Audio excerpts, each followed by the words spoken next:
Parents forced me to cancel my engagement party for my golden child brother's graduation. Now they're mad because relatives chose my party.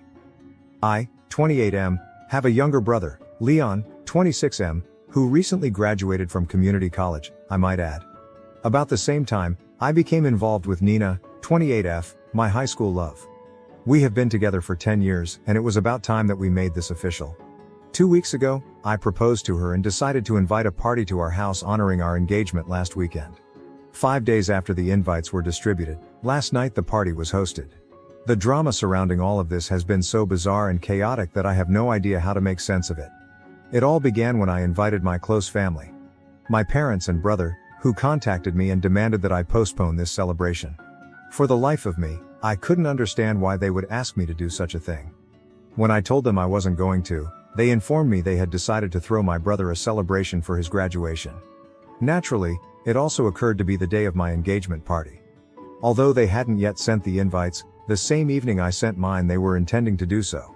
Now, they said, at least one of us had to back off and allow the other honor their significant event. We share a family, hence 2 festivities on the same day would cause a lot of strife and we wanted nothing like that. The cards are out on the table. My family is not especially close. I get along with the rest of my family, but not with my parents or Leon. This is why they were not aware of the fact that I was organizing an engagement party on the same day they were scheduled to be celebrating a graduation. On rare occasions, like when we congratulated one another upon learning of his graduation and when they learned of my engagement, we do communicate. On birthdays and holidays, we wish each other well. But that is about it. It was therefore quite clear in my mind what I intended to do when they asked me to call off my engagement celebration for their day, and I said no right away. Though I mean not to discredit Leon, I believe his graduating from community college at 26 is not as significant as my engagement to Nina, the love of my life, with whom I have been with for the past 10 years. To be honest, right now I hardly give a damn about if I'm undercutting him. I had already sent out the invitations, so I made it quite plain to my parents that I was not going to postpone my event. Since they hadn't yet sent out their invites, they might postpone their thing if they so wanted. Though my parents were not delighted about it and neither was Leon, I thought it was a really decent proposition. Given my brother has always been the golden child, it was not unexpected they were behaving this way. Every small deed he accomplished growing up had to be honored. For example, I recall having this first-time emotion when I was just 7 years old, as I knew that on my 5th birthday the celebration had been somewhat quiet. It had simply been my parents, a couple of their acquaintances, and a few of my neighborhood friends, as my parents felt I wouldn't even remember the party when I grew up. On the other hand, when my brother was 5, they went all out and actually leased a space so they could throw him a themed party. All I got when I graduated middle school was a congratulation and a pat on the back. Leon had still another celebration after he finished middle school. It was the same when I started college, graduated from high school, and later on from college. I received no more than a few words of encouragement. I had sort of figured out after middle school that they preferred Leon far more than they did me. I thus started separating myself from them as soon as I graduated from high school and went out for college. Since they were still paying for my education bills, I did not cut them off entirely. But, I sort of stopped talking to them as soon as I started a job. Every time I saw them, I was polite to them. But I neglected to maintain in touch and they neither expected me to. Neither of us objected to the circumstances. We had adjusted as we felt was suitable. Leon and I never got along either. We used to argue or dig at each other all the time growing up, and by the time we were in high school we had concluded that we would be better off not talking. To be honest, he is rather different from me and not in the nice sort of difference. My parents treated him right from his early years, which has made him spoiled, entitled and very bratty. Everyone who knows our family would agree, I believe, that he is not exactly the easiest person to be around.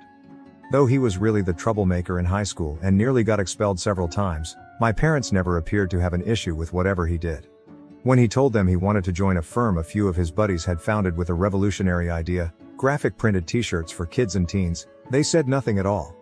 That's exciting. Basically, it did not go well. After it failed and he ended up squandering our parents' investment money, which he also received a free pass for, he decided he wanted to go to college. He had to stick to community college and earn a degree in business as his grades were insufficient for it and he had taken rather a few gap years. Now my parents asked me to call off my engagement party so they could celebrate his graduation. Anybody in my place would have done the same, hence there was nothing callous about what I was doing. My parents started acting on the phone as if I was the worst person on the planet for not postponing my party. They claimed that although they had always known I was against my brother, this was simply too much. Though I wanted no drama before my engagement party, I tried to reason with them. Unfortunately, there was simply no conversation with them. I became annoyed at last and told them they were free to have their party on the same day as mine, but I was not adjusting anything to fit Leon or her. I then blocked them. Leon neither bothered to get in touch with me nor gave me an opportunity to discuss any of this. In any case, I did not hear from them for the next 4 days following our dispute. But from many of my relatives, I also learned that they had also gotten invited to Leon's graduation celebration, which fell on the same day my engagement party was taking place. They lacked direction on what to do. I refrained from saying anything for the first 2 days since I truly wanted to keep anyone from entering the conflict between my family and me. I respected that they chose this. It was their decision. I wouldn't worry if my family attended any gathering they desired. They were free to. Deep down, I would obviously be rather offended if a few people turned up for my party, but I couldn't make them do anything. 3 days ago though, I discovered that my parents were following the exact reverse strategy. My cousin informed me that since I have been nothing but terrible to them, my parents reportedly had been advising everyone not to attend my engagement party. Apparently, they had accused me of hosting my engagement party on the same day they had decided to host my brother's graduation party for deliberate intent. After they told me about it, I chose to send invites on the same day for my party and totally stunned them even though they claimed they had been talking about this idea for a few weeks. I figured two could play this game if they were going to badmouth me since they were trying so very hard. Luckily, I didn't have to fabricate such falsehoods to make them look awful. I basically told everyone the truth. Saying that I knew my parents had most likely been trying to badmouth me and offering folks a very distorted view of things, I messaged everyone invited to the party. On the phone call the other day, I therefore recounted what we had discussed and informed them my version of events, that which was the truth. I also mentioned that from my early years, I had to cope with the reality that Leon always got celebrated regardless of his actions and that I had been cool with it thus far. But now it was unfair of my parents to expect me to postpone the celebration of my own accomplishments only to suit them and their golden kid. Now, if any of my family still chose to believe them over me, they were free to do so. But I would truly appreciate it if they did not bother to maintain in touch with me after that. It was a quite direct and to the point argument. Though most of my family merely texted me back to let me know they could understand where I was coming from and that they were on my side, I was somewhat worried about what the reaction to that would be. They had seen personally the kind of treatment I had gotten from my parents straight from my early years. Like a few of my cousins and some of my uncles and aunts who were on the younger side, my family members who belonged to the same generation as I were informed that they would be attending my celebration. Since most of them had RSVP'd, yes, Nina and I were really content. Last night we had an absolutely great time at the party. Surprisingly, almost everyone who had been invited turned there, and I don't even believe it presented a problem for any of them. People informed me they sensed something was wrong about what they were saying when they started getting messages from my parents and refused to believe I would do as underhanded as what they accused me of. I was glad people understood that I was not the type of person who purposefully organized a party on the same day as my brother, simply to take center stage. Furthermore, many people told me they were happy I was not caving in to my parents' expectations as I was right about how unfairly I had been treated all my life. Therefore, not only did I get to celebrate my engagement with my friends and relatives, but also I discovered that, with regard to my parents and brother, most of my family members shared my views. The celebration was generally rather successful, and until this morning I was quite content. My parents and Leon visited me right away when I woke up, the last person I wanted to see. I told them to go away and honestly had no intention of allowing them in when they started ringing the doorbell. My dad countered that they would not be leaving anywhere until they had a conversation with me and that they were here to talk to me.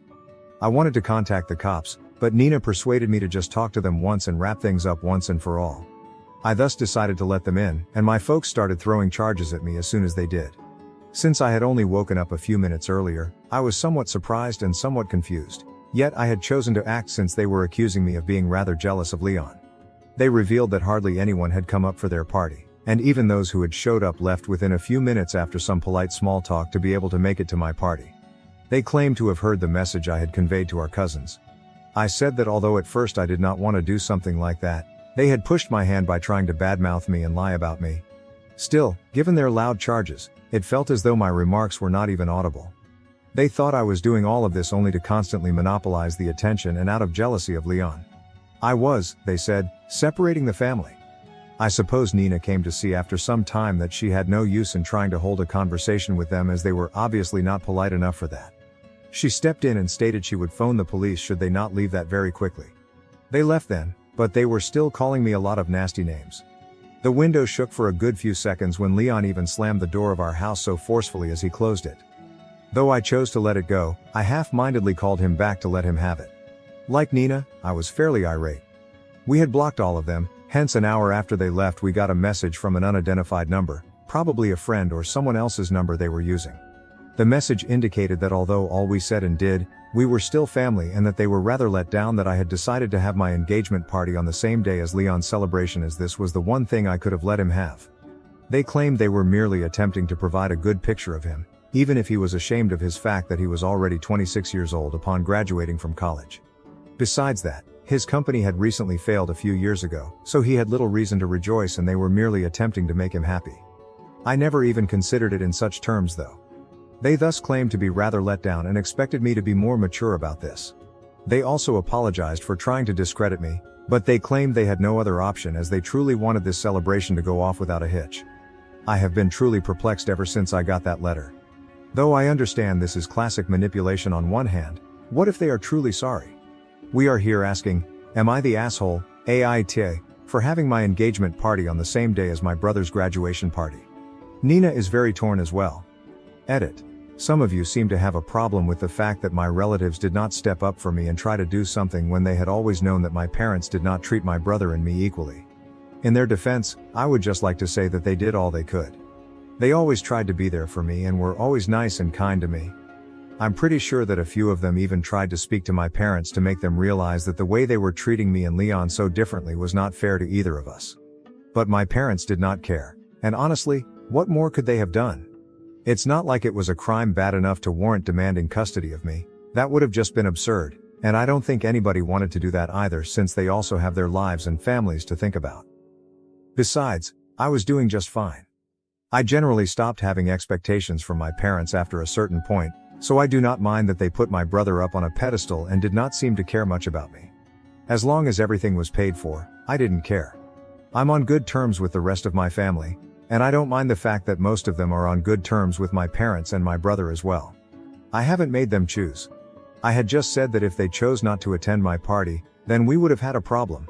But honestly, all of them did attend, and I don't mind anymore if they continue to be on good terms with my parents and Leon.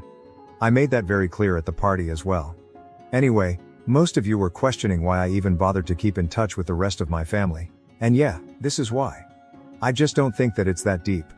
This is between my parents, my brother, and me, not them.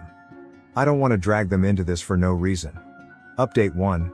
After reading most of the responses on my initial post, I concluded that I had nothing to regret a few days later. After emailing them that I did not feel like talking to them anymore and would really appreciate it if they remained away from me from now on, I kept my parents and Leon blocked, as well as the number they had contacted me from earlier. I have not heard from them for the past 3 days, and none of my relatives had anything to say either. Still, today was really different. My mother visited us just before Nina and I were ready to head off for work. This was only her. My dad and Leon were not with her. She is generally much more subdued than they are. I chose to invite her in since I felt that we might at last have a civilized conversation like grown-up adults rather than engage in a yelling fight. She told me once she was inside that she was here to chat to both of us, hence Nina had to join the discussion as well. We sat there, and then she began by stating she truly regretted whatever occurred lately and wanted to apologize on behalf of all 3 of them. To be honest, I don't really count that as an apology, since, had all 3 of them wanted to apologize, they ought to have turned up together and done so. It is not enough just to send my mother apologizing notes. Still, I said nothing about it. Then my mother continued, saying she was still really offended over one item that had happened on their most recent visit, even though she realized they had screwed up. She stated she valued our 10-year relationship and thought Nina was like her own daughter, but on their last visit Nina had threatened to call the cops on my father. Now she thought they deserved an apology for that, since, no matter what, this was between family and Nina wasn't family yet. Nina had been shouting in my dad's face, threatening to call the police, and had even told him he had to leave our house right then. That had been rather rude. Now, since they were willing to atone for what they had done, she expected the 2 of us to also apologize, since we had also treated them disrespectfully. Nina for yelling at my parents, and me for letting it go and passively observing while my fiancé yelled at my parents. For a moment neither of us knew what to say. Then I became rather agitated by what was being said, so I informed my mother that although I valued her gesture of showing up and apologizing on behalf of my family, it was entirely pointless. Since it was just my mom, I had genuinely thought that she would at least make sense and try to right things. They still couldn't let go of their great ego though. She had just wasted half an hour of our time, and I informed her straightforwardly that we did not need a moral lecture from her. Since Nina had arrived at our house uninvited, I told her she was exactly within her rights to shout at whoever she chose. We had opened the door because we honestly thought we could have a conversation with them and clear the air, but they had shown us wrong by acting like lunatic persons and yelling in our faces as soon as the door was opened to them. More crucially, it made little difference to me whether or not they regarded Nina as family. To be honest, she was my family. Even more so than they were. Therefore, neither of us owed them any apologies, and right now I wouldn't want one from them either. Now that she had said whatever she came to say and we had listened to her out, I informed my mother we were done and she had to leave. She refused to get up though, and declared she would not tolerate this kind of behavior from me. Since I was not even interested in communicating with my family anymore, it really started to get a little annoying. I ended up telling my mother that I really did not care what type of behavior she would take from me. I had separated myself from them anyhow once I graduated from college, and now, following all that had transpired, I just wanted never to talk to them ever again. I wanted her out of my life, hence I was fine with it if she disliked this kind of behavior. She did not have to put up with me. The same went for my dad and brother. After a little argument, she informed me that they were leaving now since I had made it quite plain that I did not want them in my life, and she was going to make sure I never got to see them ever once again. I assured her I was good with it, and she departed at last. We arrived late for work by a lot, but at least this interaction will help to bring an end to all of this since, to be honest, I'm sick of my family. Every time any of them show up at my house, I just call the cops. That's it. Update 2. Hey, 3 weeks have passed since my last report. Nina and I had quite anticipated this entire thing to have blown over by now. But last night, my folks decided to pay Nina's parents a visit. As I mentioned, we have been together for 10 years. So, even our families know each other really well, and Nina's parents reside a few blocks from mine. They thus showed up at their house around 10 in the night to discuss our children and their terrible behavior. Nina's parents first didn't know what to do since they heard about our recent arguments, but they let them in finally since they wanted to be polite. Nevertheless, they began moaning about how they didn't even know where they had gone wrong with parenting me and were so unhappy that I had turned out this way, whereas Leon was the model of what a wonderful kid should be right away. They began discussing how he was still living with them since he did not want to forsake them in their old age. Yes, as if that were the real reason and not because he lacked the means to live by himself. Neither do my parents ask him to pay for any other bills or expenses. They let him live rent-free. Still, they continued for a few minutes, endlessly praising Leon and disparaging me as nothing but a disappointment. By then Nina's parents knew they were most likely a bit drunk. Then they began discussing Nina and the manner she had allegedly offended them the last time they had seen her. She had always been a shy and quiet child, thus they were rather surprised since they informed her parents they did not mean to be nasty, but they had never expected Nina to behave this way with them. But she had started displaying her actual hues ever since she got the ring on her finger. Still, they seemed there because they had a scheme in mind. Not too far off, they would be able to bring us into line and increase our respect for our parents. Their idea was a great one. Presumably Nina's parents and neither their parents would be willing to pay for our wedding, so we would be left with no other choice except to apologize for our actions and try to be better children to them. We have always had a decent relationship with Nina's parents, hence I find it strange why they would bring them into any of this. They're, the word, oh yes, normal, unlike my folks, who are as crazy as they come. After mine left, Nina's parents phoned us and updated us on what had happened. Though I really wanted to be furious with them, the whole event was so strange that we all ended up laughing over it. I'm quite happy that she and her parents did not find an issue in my parents' behavior since, otherwise I may have been in trouble and once more I would have had to apologize for my parents' activities. My prospective in-laws, however, are really laid back and informed me I had no need to worry about any of it. They did not mind as they knew that both of my parents were not right and had known them for a long period. The following time my parents came up, they would simply refuse to let them in. Still, I'm happy we could straighten that out without any problems. I simply hope they get the hint and avoid bothering Nina's parents once they don't get any reaction from her. Still, just for good measure, I'm going to unblock them and warn them not to harass anyone else in the family. Or, I will be compelled to go legal after action. Though I'm not sure what I would do, I'm rather confident they will be scared even if I simply lie about it, therefore maybe they may back off. Right now that's the strategy. See whether they attempt something humorous or not. Update 3. Hey, I last blogged over a year ago and I haven't heard from my brother or parents in practically that long. It has been indeed the best year of my life. 2 months ago, Nina and I also got married. Everyone I love was there for the wedding. We had an amazing time, and a few weeks back we at last came back from our honeymoon. My parents did not wish me well, and neither did Leon. Part of me is happy since otherwise I would have had to deal with them. I'm just loving married life right now, and I am looking forward to spending the rest of my life with her. I'm not really bothered about anything as long as she is at my side. Thank you for watching. If you haven't subscribed yet, please do so and hit the notification bell to stay updated with more shocking real-life stories happening around you.